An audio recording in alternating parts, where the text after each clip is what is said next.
MBC 여조가 좋은 소식들을 가지고 왔습니다.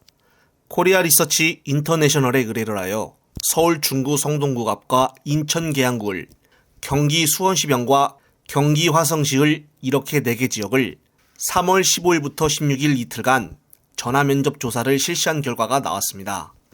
서울 성동구갑에는 민주당 전현희 후보자가 46%, 국힘당 윤희숙 후보자가 37%가 나왔고, 인천 계양구을 지역에서는 민주당 이재명 후보가 50%, 국힘당 원희룡이가 39%가 나왔으며, 경기 수원시병은 민주당 김영진 후보가 47%, 국힘당 박문규 후보자가 36%가 나왔습니다. 그리고 경기 화성시 의뢰는 민주당 공영훈 후보자가 44%, 개혁신당의 이준석 후보자가 23%가 나왔습니다. 인천 계양구을만 하더라도 원희룡은 이천수와 계속 열심히 다니고는 있지만 지역 주민들만 불편해할 뿐 별 효과조차 없어 보입니다.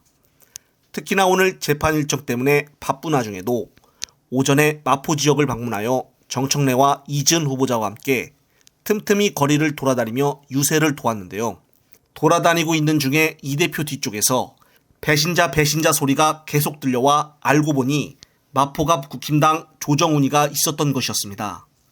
민주 지지자들은 조정훈에게 배신자라고 계속 외쳤고, 한 번 인사 겸 마주치려고 대기했던 조정훈은 엉겁결에 실패하고 도망갔습니다. 이런 모습을 본 이 대표는 정청래 의원에게 이렇게 얘기를 했는데요. 배신자들이 많은 것 같아요. 우리 당에서도 간 사람 많잖아요. 네, 이쪽으로 나가서 걸어가시면 돼요. 저쪽에서 조정훈이 마주치려고 대기하고 있어요. 아니, 가면 대하고 노무현 정부랬지.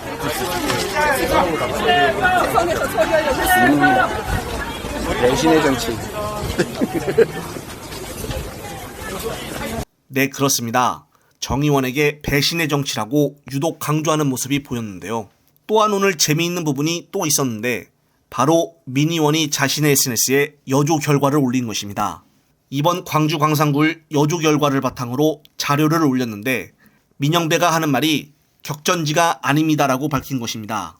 여조의 결과만 봐도 민영배는 65.4%, 이낙연은 17.7%를 보이며 1, 2위 간 차이가 크게 나왔습니다. 따라서 한동안 격전지라고 떠들었던 기레기들과는 반대로 민영배 의원은 격전지가 아니라고 표현한 것입니다. 이낙연 또한 자신의 지지율이 이 지역구에 조금 더 나올 것 같아 선택한 것으로 보여지는데 막상 뚜껑을 열어보니 이제 이번 총선 끝으로 여의도를 떠나야 하지 않나 싶습니다. 이것 또한 엄중 모드에 들어가는 것일까요? 한편 국힘당 장해찬 후보자가 이번 공천에 자신이 취소된 것에 대해 불만을 터뜨리며 기자회견을 열고 무소속으로 출마한다고 밝혔습니다. 장해찬의 공천 취소에 아쉬워했던 국힘당 지지자들은 무소속으로 출마한다고 밝힌 장해찬을 보면서 멘붕에 빠졌는데요. 이미 장해찬 자리에 국힘당 정영욱 후보자가 대체가 되어 출마하기로 정해졌는데 다시 장해찬까지 무소속으로 뛰어든다고 하니 결과가 어떻게 나올지 한번 지켜봐야 될 것 같습니다. 특히나 장해찬은 그동안 선당 우사를 입에 달고 다니며 당을 배신하는 의원들을 끊임없이 비판했었습니다. 하지만 이제 자신이 그 짓을 하고 있는 것인데요. 또한 자신의 SNS에 한동훈과 그동안 사진 찍었던 게시물들을 다 삭제해버렸습니다. 이제는 꼴도 보기 싫다는 얘긴데요. 이왕 이렇게 된 거 부산 수영구 지역에 국힘표가 분산이 되어 민주당 유동철 후보자에게 유리하게 적용이 되었으면 하는 바람입니다. 한편 놀라운 소식이 또 있습니다. 오늘 18일 공판준비기일에서 검찰이 이 대표의 아내 김 여사에 대해 공소시효 완성으로 기소하지는 못했지만 이 사건 범행 전후로 4건의 추가 기부 행위를 적발했다고 밝혔다는 것입니다. 이에 대해 김 여사의 변호인은 공소시효가 지나 다툴 일도 없고 사실과 부합하지 않은 기소되지도 않는 사건을 가지고 마치 범죄인 마냥 김 씨의 공소 사실에 대한 보충 의견으로 주장하는 것이 과연 적절한지가 의문이라며 해당 사건의 검찰 주장은 자제돼야 한다고 맞섰다고 합니다. 정말 이런 것을 보면 볼수록 검찰의 편파적인 수사를 비판하고 욕을 해야 하는 것은 당연한 것인데 이것을 또 받아써서 보도하는 기레기들은 더 나쁜 집단이라고 보여집니다. 아직도 김건희 건에 대해서 한 차례 소환조차 하지 않은 검찰이 오로지 이 대표 측 가족들만 건드려 수사하고 있습니다. 따라서 이런 검찰에 대한 불만을 오늘 이 대표 역시 발언을 통해서 서슴없이 드러냈는데요. 끝으로 이와 관련된 영상 보시면서 이번 편 마무리하겠습니다. 제 아내도 지금 재판을 받으러 불려다니고 있습니다.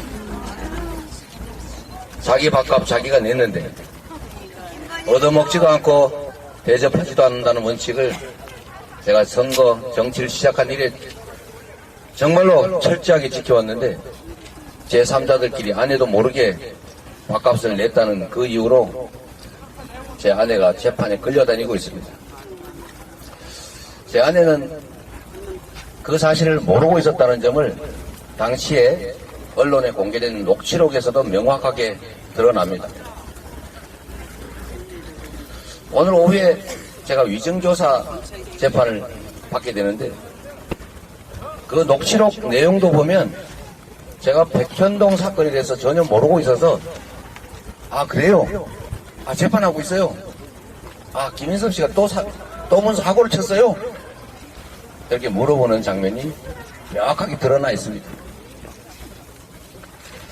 제가 KBS와 김병량 시장 측이 고소 취소를 하기로 합의했다, 약속했다라는 사실을 당시에 이미 최초로 PD의 법정 증언으로 알고 있었습니다.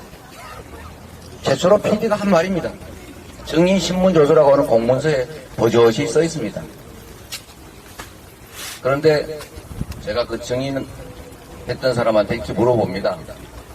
아 그때 그런 합의 약속한 거 기억하시죠? 그랬더니 이분이 저건 모르는데요. 그래서 아 그래요? 그럼 협의는 했겠네요. 대화는 했겠네요. 그 사람이 혹시 직접 연락한 사람이 누구예요?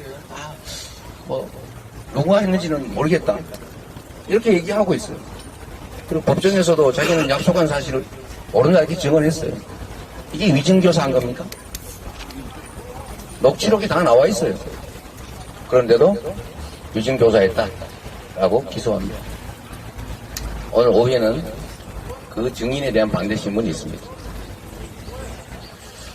이 난폭한 검찰 독재 권력에 대해서 저는 비록 이렇게 이 중요한 시기에 시간을 뺏기고 재판에 끌려다니지만 이 시간만큼 우리 국민들께서 나라를 걱정하는 우리 주권자들께서 저 대신에 제가 할 일에 몇 배를 꼭 해주시기를 부탁드립니다.